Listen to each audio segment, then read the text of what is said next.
2014 میں شروع کی، 4 سال اس کو آگے بڑھایا اور آج عملاً پاکستان کے اندر یہ خانہ جنگی کروانے کی کوشش کر رہا ہے۔ اس نے معاشی پاکستان کو دیوالیے کے بعد قوم کو مذہبی دیوالیے کی جانب بھی لے کر جا رہا ہے۔ یہ شخص قومی سلامتی کے لیے ایک بڑا خطرہ ہے۔ پاکستان کے اندر مذہبی عقیدے کے حوالے سے جو پچھلے دنوں سے یہ گفتگو کر رہا ہے اور اس کے حواری، اس کے ارد گرد کھڑے ہونے والے، اس کی کابینہ کے سابقہ کے لوگ جو گفتگو مذہب کے حوالے سے کر رہے ہیں، یہ دراصل پاکستانی قوم کو 2 وقت کی روٹی سے مذہب جس عقیدے کے لیے لوگ جان دینے سے بھی دریغ نہیں کرتے، یہ اس آگ سے کھیل رہا ہے پاکستان کے اندر۔ مقصد صرف یہ ہے کہ پاکستان کے اندر پاکستان کی معیشت کو، پاکستان کے اداروں کو اس قدر کمزور کر دیا جائے کہ ان کو بلیک میل کر کے اس کی خواہش ہے کہ وہ ادارے اس کو دوبارہ سے اقتدار میں لے کر آئیں۔ مگر آج کے اداروں میں بیٹھے لوگ آئینی حدود میں رہ کر کام کرنے کا تہیہ کر چکے ہیں، اور اگر یہ شخص اتنا طاقتور ہے کہ پاکستان کا تشخص برباد کر دے اور پاکستان کا تشخص برباد ہوتے ادارے دیکھتے رہیں، تو کیا اس ریاست کے بارے میں دنیا کیا رائے بنائے گی، جبکہ ایٹمی قوت پاکستان کا امیج تشخص برباد کرنے کی اجازت نہیں دی جا سکتی۔ اور جو شخص پاکستان کے لیے اندرونی اور بیرونی چیلنجز میں اضافہ کرنے کا باعث بنا ہو، وہ پاکستان کا خیر خواہ کیسے ہو سکتا ہے؟ اور آج بھی اس میں مزید اضافہ کرنے کا سبب بن رہا ہے۔ اور اگر یہ کسی سے یہ بات کہے کہ ادارے الیکشن کروائیں، ہم الیکشن سے بھاگنے والے لوگ نہیں ہیں، ہم صبح الیکشن کروانا چاہتے ہیں، مگر جو 2018 سے اب تک الیکشن رولز میں جو ترمیم کر چکے ہو، آؤ بیٹھو 1 گھنٹے میں وہ واپس لیتے ہیں اور ہمارے ساتھ بیٹھ کر، تاکہ الیکشن کے نتیجے میں تم انگلی نہ اٹھا سکو کہ یہ الیکشن بھی میں نہیں مانتا، یا کوئی جماعت کہے نتائج کو دیکھتے ہوئے کہ میں ان الیکشن کو نہیں۔ یہ پاکستان متحمل نہیں ہے اب کہ الیکشن بار بار ہوں اور بار بار اس کے نتائج ان چیزوں سے، مگر یہ ذہن میں رکھیں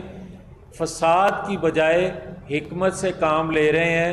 تاکہ ملک کے اندر فساد پیدا نہ ہو سکے، کوئی آئینی بحران پیدا نہ ہے نہ ہونے دیں گے۔ پاکستانی فوج کے ترجمان نے بڑی وضاحت سے کہا ہے کہ جنرل فیض کا نام لینا بند کرے، بڑی کیٹیگوریکلی لفظ کہہ دیا ہے کہ جنرل فیض ایک پروفیشنل سولجر ہے اور پشاور کی کور کمانڈ ہمیشہ پروفیشنل لوگوں کے پاس رہی ہے۔ جنرل فیض کا نام بی بی مریم لیتی رہی ہے، آصف علی زرداری نے لیا، اور تب فوج نے ایک قسم کی شٹ اپ کال دی ہے کہ اس سے آگے برداشت نہیں ہوگا۔ ایک تو اس کو واضح کریں، دوسرا اس کے ساتھ بی بی مریم یہ کہہ رہی ہے کہ ہم عمران خان کا گند کیوں اٹھائیں، ہم فوری الیکشن میں جانا چاہتے ہیں، جبکہ آصف علی زرداری کیٹیگوریکلی کہہ رہے ہیں کہ 1.5 سال سے پہلے الیکشن نہیں ہوگا۔ آپ کی پارٹی کھڑی کہاں پر ہے؟ دیکھیں، پہلا جو سوال ہے آپ کا بڑی اچھی بات ہے، ماضی کا تلخ تجربہ ہے، مگر ہم قوم ملک کے وسیع تر مفاد میں آگے بڑھنا چاہتے ہیں، اور اگر ادارے اپنی آئینی حدود میں رہتے ہیں، یہی ہماری جدوجہد تھی، اور یہ ہماری خواہش ہے اور قومی ضرورت بھی ہے کہ کسی متنازع شخص کو کسی میجر عہدے پہ نہیں آنا چاہیے، یہ قومی ملی ضرورت ہے۔ اور جہاں تک آپ بات کر رہے ہیں کہ ارلی الیکشن کی، سوال آپ نے کیا نا ان کے حوالے سے، اگر مناسب سمجھے تو سن لیں۔ میں یہ کہوں گا کہ دیکھیں، ہم ہر حال میں پہلے بھی سمجھتے تھے، آج بھی سمجھتے ہیں، 4 سال سے ہم فریش مینڈیٹ کی بات کرتے ہیں اور کر کے دکھائیں گے، مگر کیونکہ یہ مسلم لیگ کی حکومت نہیں ہے، یہ ایک قومی حکومت ہے، تو ہماری ذمہ داری ہے کہ ہم دیگر اتحادی جماعتوں کو آن بورڈ لے کر انتخابات کا اعلان کریں، مگر پھر یہ کہہ رہے ہیں کہ جو عمران خان نے 4 سالوں میں اداروں کو، معیشت کو برباد کر دیا، پاکستانی سرمایہ کاروں کا اعتماد شیک کیا، غیر ملکی سرمایہ کار پاکستان کے اندر انویسٹمنٹ نہیں کرنا چاہ رہے، ان کی 4 سالہ کارکردگی کی وجہ سے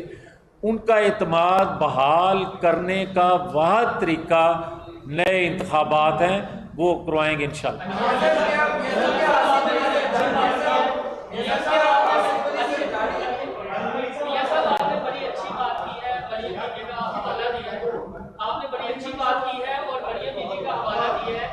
کہ کسی متنازع شخص کو ادارے کے سربراہ کے طور پر نہیں آنا چاہیے۔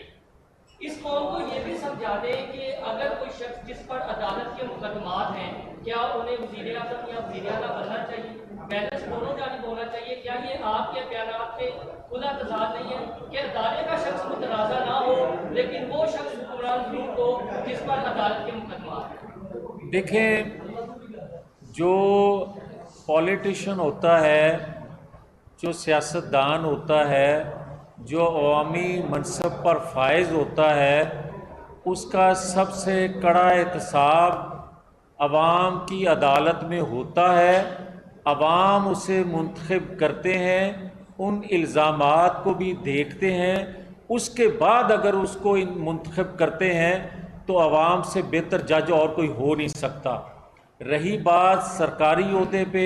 تو سرکاری عہدے پہ یقیناً ایسا ہوتا ہے کہ کسی متنازع شخص کو کسی طور پر بھی بڑے عہدے پہ فائز نہیں ہونا چاہیے۔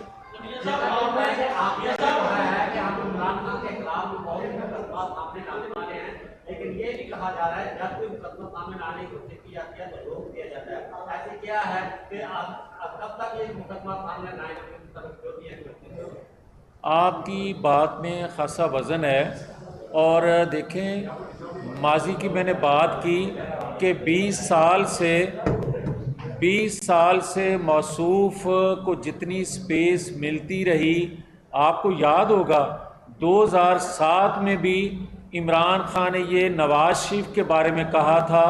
کہ نواز شریف کو ان عدالتوں سے انصاف نہیں ملے گا، نہیں لینے دیا جائے گا۔ تو یہ بات اگر میرے حق میں کہے یا کسی اور کے حق میں کہے، میں اس کو کسی طور مناسب نہیں سمجھتا، مگر میں یہ ضرور کہوں گا کہ یہ آج سے اداروں میں بیٹھے لوگوں کے متعلق بات نہیں کر رہا، یہ 20 سال سے تنقید کا نشانہ بنا رہا ہے۔ اس کو چیک کرنا چاہیے، اس کو دیکھنا چاہیے کہ یہ کس ایجنڈے پر پاکستان میں جو ہے عمرانی فتنہ بویا گیا، جو آج ہم اس کی فصل جو ہے تیار ہوئی فصل کو دیکھ رہے ہیں۔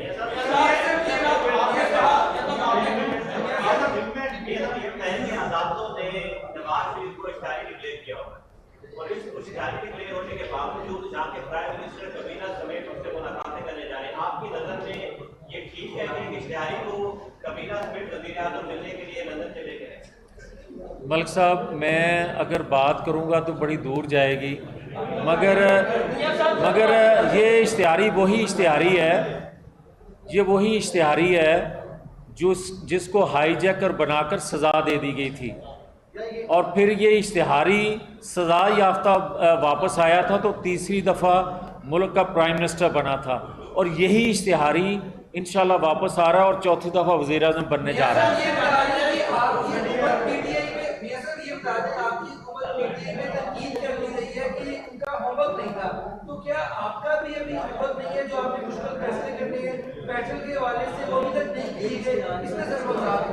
آپ بجا فرما رہے ہیں، مگر آپ یہ دیکھیں کہ یہ مسلم لیگ کی حکومت ہوتی تو آپ یہ سوال کر سکتے تھے کہ آپ کا ہوم ورک تھا یا نہیں۔ یہ پاکستان کی تمام پولیٹیکل فورسز جو ہیں ان کی قومی جماعت ہے، اور ان میں سے جو برین ہے وہ کابینہ میں بیٹھا ہے۔ اگر اب تک کوئی فیصلے نہیں ہو پا رہے تو کس قدر پی ٹی آئی کی حکومت نے بگاڑ کر دیا ہوگا کہ 25 دنوں میں سنبھلنے کا نام نہیں لے رہا یا پالیسی اناؤنس نہیں کی جا رہی۔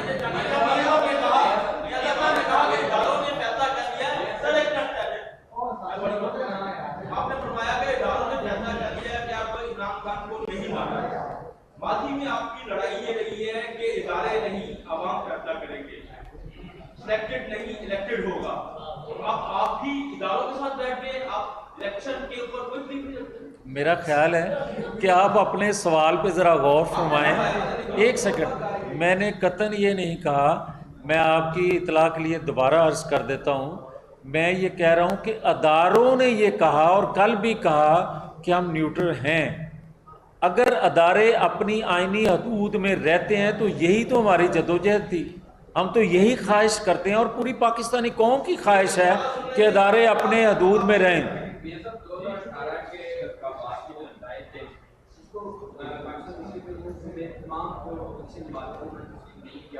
اور آگے چیز پر الزام لگایا میں نے نواز صاحب نے آپ کا بھارتی پارٹی نے کوئی الیکشن چور ہے، الیکشن چوری کی ہے۔ آج آپ کی گورنمنٹ آ چکی ہے، اسی اگر الیکشن کے نتائج کے سلسلے میں کیا آپ ابھی سمجھتے ہیں کہ موجودہ جو آگے چیف جنرل جو بات ہے وہ ابھی اسی چوری کے منصب پہ فائد ہے؟ دیکھیں، میں پہلے بھی آپ کو کر چکا ہوں عرض، آپ دوبارہ دہرا دیتا ہوں۔ دیکھیں، دو چیزیں ہیں، 2018 کے مینڈیٹ کو چرایا گیا، اس وقت بھی ہمارا یہی موقف تھا، آج بھی وہی موقف ہے، مگر اس عمران خان سے جان چھڑانے کے لیے جس طرح الیکشن کو چرایا گیا، جن قوتوں نے چرایا ان سے کوئی اپیل نہیں کی، ہم نے غیر آئینی کوئی قدم نہیں اٹھایا، غیر آئینی حکومت کو آئینی طریقے سے اسی اسمبلی سے عدم اعتماد کے ذریعے آئینی طریقے سے باہر نکالا، جس کی وجہ سے آج ہم کہنے میں حق بجانب ہیں کہ ہم آئین قانون کی بالادستی پہ یقین رکھتے ہیں۔ لاسٹ یہ بتا دیں، آپ نے خود تسلیم کیا کہ عمران خان کی جلسوں کے اندر کافی پبلک آ رہی ہے، آپ سمجھتے ہیں کہ یہ آپ کی غلطی ہے کہ آپ نے سیاسی شہید کو بنا دیا، حکومت ٹائم سے پہلے ختم کر دیا؟ دیکھیں، میں ایک سیاسی ورکر ہوں، میں حقیقت سے نظریں چرانے والا نہیں ہوں۔ میں نے آپ کو کہا کہ 70% لوگ جو ہیں ہر جلسے میں وہی آپ کو نظر آئیں گے، اور 20 سے 25% مقامی لوگ ایڈیشن نظر آئے گا۔ اب آ جائیں، جو آپ نے کہا کہ ہم نے کوئی غلطی تو نہیں کی، میں بالکل یہ سیاسی ورکر کے طور پر تسلیم کرتا ہوں کہ غیر مقبول فیصلہ عدم اعتماد کا ہم نے کیا، مگر پاکستان کے وسیع تر مفاد میں اس لیے کیا کہ یہ پاکستان کو سری لنکا بنانے جا رہا تھا۔ اگر اس کے بعد انتخابات ہو جاتے، 2023 میں ہوتے، 28 میں ہوتے، مگر پھر قومی حکومت جو آج بنی ہے، قومی حکومت بن بھی جاتی تو پاکستان کو اس بھنور سے نکالنے کی پوزیشن میں نہ ہوتی، جس کی وجہ سے یہ غیر مقبول فیصلہ کرنا پڑا۔ بہت شکریہ جی۔